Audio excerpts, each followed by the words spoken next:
اگر ایک نظام نہیں دو گے نا انصاف کا، یہ نظام موجودہ تمہارے بچوں کا گوشت نوچ کے کھائے گا، کسی کے سر کی عزت محفوظ نہیں، کسی کی خاتون بچی کی عزت محفوظ نہیں، چھوٹی چھوٹی بچیوں کی عصمت دریاں ہو رہی ہے، لوگ اپنا جسم دیتے ہوئے مجبور ہیں، بچے بھی اور بچیاں بھی۔ کیا کسی کو کوئی ہوش ہے؟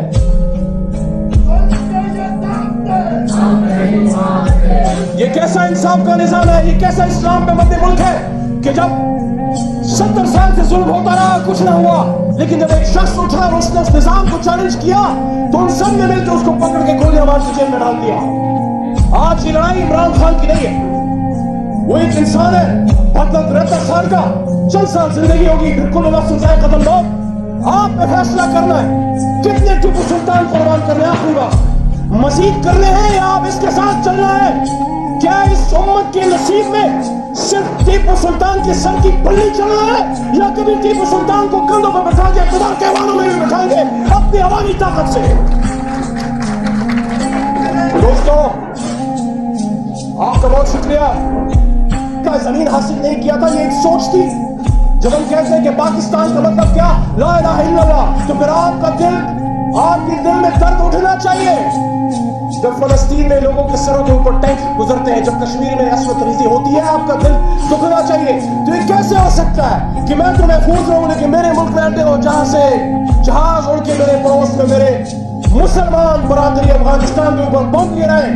تو پھر چاہے اقتدار بھی جائے پھر ایبسولوٹلی ناٹ ہوگا۔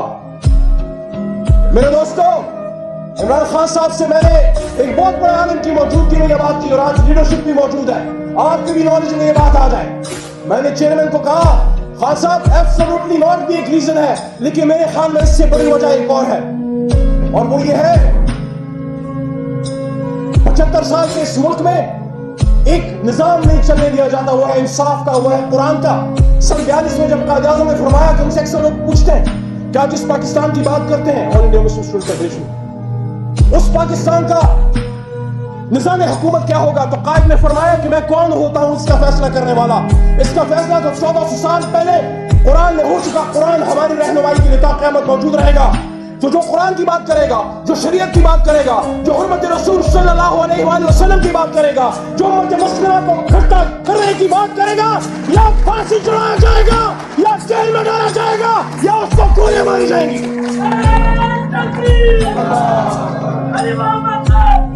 میرے دوستو بہت طویل ہو رہی ہے، میں اس کو مختصر کرتا ہوں۔ خان کو میں نے کہا کہ خان صاحب جس نظریے سے اس ملک کو روکا گیا ہے، آپ نے دشمن کی کچھار میں گھس کے امریکہ میں جا کے جب حرمت کی جنگ لڑی، اور جب آپ نے دوسری عالمی کانفرنس جو ہم نے کی تھی اس میں آپ کو یاد ہوگا خان نے ایک بات کی تھی تمام عالم اسلام کے لیڈر سے کہ آؤ ہم ایک مسلم بلاک بنائے جو مسلمانوں کے حقوق کا تحفظ کرے، جو فلسطین میں اسرائیل کے خلاف یا کشمیر کے حقوق کا یا اقوام عالم میں مظلوم و مسلمان کا حق اس کا پوچھے۔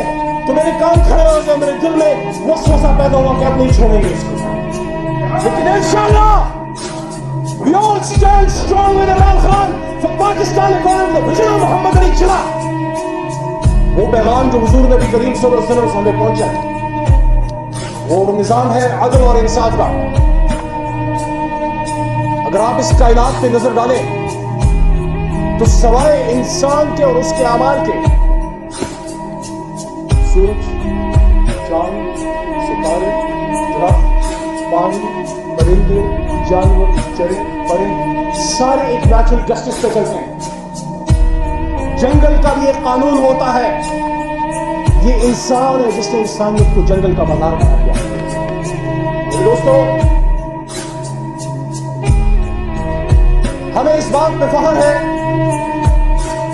کہ ہمارا تعلق اس کمیونٹی سے ہے جس نے یہ ملک بنایا، جس وجہ سے میں وکالت میں آیا۔ میں سائنس کا اسٹوڈنٹ تھا، انجینئر تھا، سائنس کی تعلیم تھی۔ وہ ایک وجہ تھی کہ مجھے ایسا لگا 27 سال کی عمر میں کہ جب میں انجینئرنگ کر رہا تھا، فیلڈ میں تھا، مجھے ایسے لگا کہ ملک کے لیے روڈ اور برج بنانا ضروری ہے اور سول انجینئر، لیکن جو ظلم ہے، جو کرپشن ہے، جب تک اس کا راستہ نہیں روکا جاتا یہ ملک ٹھیک نہیں ہو سکتا۔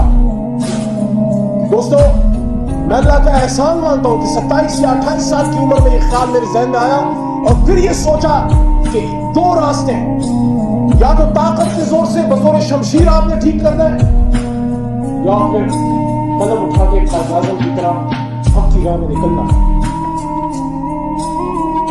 پوری پاکستانی قوم کو اس میں فخر ہونا چاہیے کہ اللہ نے جس کام پہ قسم اٹھائی ہے، حضور صلی اللہ علیہ وسلم نے جن لوگوں سے محبت کا اظہار کیا ہے، اس ملک کو بنانے والا اس پیشے سے تعلق رکھتا ہے، کیونکہ اللہ ہمیں جو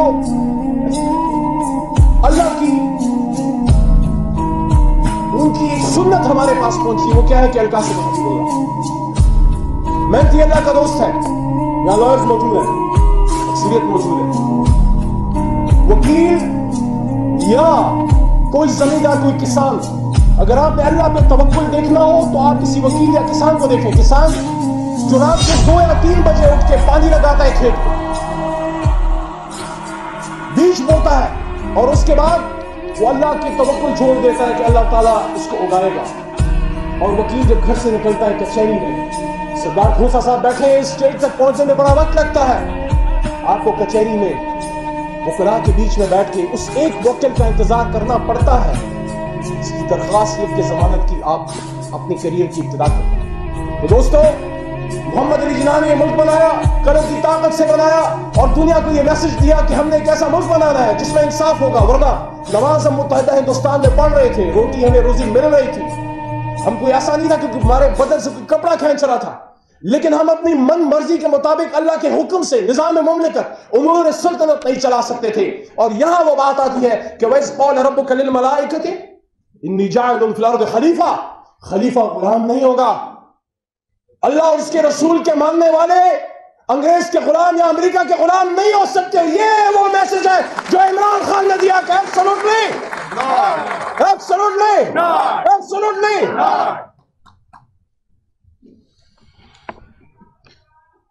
میرے دوستو، اگر ہم مسلمان ہیں، ہماری ذمہ داری ہے کہ اپنے ہاتھ کے نیچے جتنے بھی ہمارے ہاتھ کا مال ہے وہاں انصاف قائم کرے۔ اور بحیثیت مسلمان، اگر میں پاکستان کا صدر ہوں، وزیر اعظم ہوں، کوئی اور بڑا عہدہ ہو، میرے سے نہ صرف پاکستان بلکہ اقوام عالم کے مسلمان کا پوچھا جائے گا